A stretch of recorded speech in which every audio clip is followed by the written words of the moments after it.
All right. 31-28 at the half. Michigan State leads. The Hoosiers hanging tough.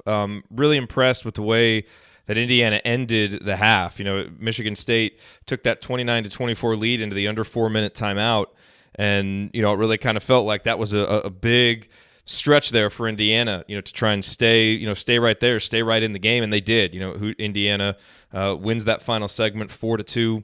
So down just 3. Obviously the biggest story from the first half is Juwan Morgan going down with that injury. I don't know about you. I had a hard time focusing on the game after seeing that. He, I thought, was really outstanding in terms of leading tonight. Something that we've talked about with him. And I think that he's, obviously always tried to do, but it kind of feels like his teammates are following him more tonight. Just did a really good job on the glass. A couple of the rebounds that he got were some of the best rebounds we've ever seen from him, especially the one on the offensive glass. Came out and scored 5, big points early on. So a really nice start, and I think he set the tone and really did a nice job defending without fouling while still challenging. Michigan State missed some decent shots, but Juwan was also able to challenge them without fouling, and so that was great to see. And look, you see him diving, for the loose ball, and then Justin Smith comes flying in right after him. You saw Al Durham diving for loose balls. So, Romeo Langford really hustling after offensive rebounds and 50-50 balls. Not so much in transition defense, but, for some of those offensive rebounds. So, it really feels tonight like Indiana is taking their cue and taking their confidence from Juwan Morgan. For that reason and so many others, it's an absolute shame that he had to leave with an injury. So we're going to have to wait and see how it is. But anybody who's been watching this program for the last 3 years, anytime, Juwan goes down with a shoulder injury, it just, it just gets you. Look, I thought, one of the biggest stories of the first half was the impact of De'Ron Davis. And even though he only played 6 minutes, and even though Michigan State for a stretch there was really able to take advantage in transition because he's still not mobile, although he looks better, you can just see how much he settles things down, how much he allows Juwan to take a break and still have a post presence out there. So he scores 5 points to, hit one of his free throws, had a couple of rebounds, has a couple of assists as well. His passing has always been underrated. Had a huge sequence, I thought, right after Juwan goes out. And you're thinking, man, this is, is Michigan State going to take advantage of us here? Is everybody's, kind of feeling like we are as fans when that happens? And what happens? De'Ron goes down and gets a block and then goes on the other end and gets points. That was a huge, huge play. That's what upperclassmen do. That's what tough physical guys can do in a game like this. So, some people have questioned, how big of a loss is De'Ron when, he's only played 10, 12, 14 minutes. Well, he's a huge loss. And tonight, the first half really showed that. So, look, he looks better out there for sure. We're not sure how many minutes he'll be able to play. Did pick up the 2 fouls, but we're going to need every ounce from him that we can get here in this half. I thought there were some good things from Romeo in the first half early on. I thought he was really aggressive offensively. Like I said, I thought he really attacked offensive rebounds and attacked loose balls well. But it felt like he was passive for a stretch there in the first half, and then he also forced a few shots. And,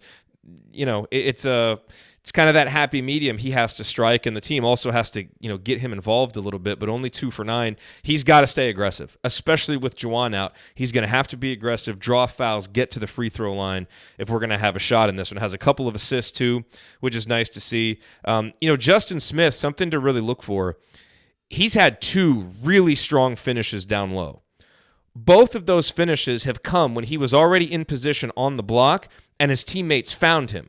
And all he had to do was maybe take one power dribble or just pivot and go up. And he really, to his credit, did a nice job of finishing strong. Not trying to dunk it when he shouldn't, just, a nice strong finish. But when he has tried to create off the dribble, it's been a disaster. It's been a turnover waiting to happen, or it's totally gotten us discombobulated. This has been a theme. I think his ability to finish is better when he gets the ball in position to finish. But to me, he's got to be more patient in letting the offense create his opportunities than him creating them off the dribble, or shooting 3-pointers, which right now he's just so off. It's, I got angry text messages from Ryan about Justin Smith shooting.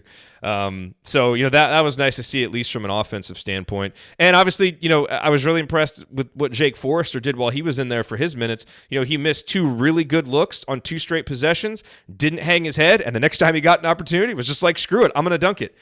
I like that attitude from the young guy. And I think, he's a guy who can run the floor. He's going to make some mental mistakes, but for the couple minutes that he was out there, he held his own and was a big part of Indiana, ending that first half with a little bit of momentum.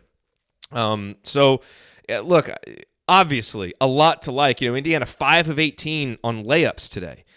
You expect some of that because Michigan State has one of the best 2-point field goal defenses in the country, but we've also helped them out. Evan Fitzner missed an easy one. Al Durham missed an easy one. Jake Forrester, as I said, missed an easy one. A lot of Romeos in there have been tough, and you're going to miss your fair share of those. But if Indiana's going to win this game, they've got to make those bunnies. Those have got to go down because you're just not going to get that many opportunities. From a Michigan State standpoint, they're scoring 1.03 points per possession. But for the most part, I think Indiana's done a really nice job, especially in half-court defense. They've gotten burned in transition. It hasn't been perfect, but, they're doing a decent enough job on the glass. I mean, they're playing defense good enough to win this game. And so now it's just going to be, do they have the offense? And I thought, to Indiana's credit, they had a couple of droughts there. And, the three that Devontae Green hit, I think it was 18-13 at the time. That was a really big shot to settle things down. Indiana had about a 6-minute drought at that point. So I think the biggest thing for me in the first half is there were a couple of points in the first half. Indiana had played well. The offense hit the skids. And Michigan State would score 5 straight points. I think at one point they went on a 7-0 run, and Archie called a timeout. And I think that's when it was 18-13. And that's what I'm thinking, okay, this is where we have faltered, where we've taken a punch, and it just snowballs into a 22-0 run. Devontae hits the shot, we battle back. They get it to 29-24. They're going to blitz us at the end of the half. We battle back a little bit. So, this team looks more poised. Is part of that because you got 2 upperclassmen back that hadn't been playing in a while? Maybe. Is part of it just because, you had a guy like Juwan Morgan that really, came out to lead by example with his hustle and toughness? Maybe. But, this team just has a different mental toughness about him. At least they had for the first 20 minutes. The key, of course, now is to do it for another 20 minutes. But all things considered, the opponent, the context, all of those things, I think you got to be really happy with a lot of what you saw in the first half. Some things to clean up, as there always will be. And Michigan State has 7 blocked shots, and Indiana's only been able to force 3 turnovers. But on the other end, Indiana only has 4 turnovers of their own. So I'm encouraged. The biggest thing, obviously, that we have to find out is what we hear about Juwan coming back. But nice to have De'Ron back out there. Nice to have Devontae back out there. And let's see what this team has in the second half. But I don't think you can ask for a lot more than what we got there in the first half from them. And now let's play 20 more minutes, make this a 40-minute game. Thanks, everybody, for being here. Appreciate it. And we'll be here on the post-game show. Ryan will be here, and Coach Tonsoni will be here. So we will talk to you on the post-game show. Hey, hopefully we got a streak breaker to talk about. At least, 20 minutes in, at least we can still talk about that, right? I think that's further along than a lot of us thought we'd be after 20 minutes tonight. So we'll talk to you on the post-game show. Thanks, everybody.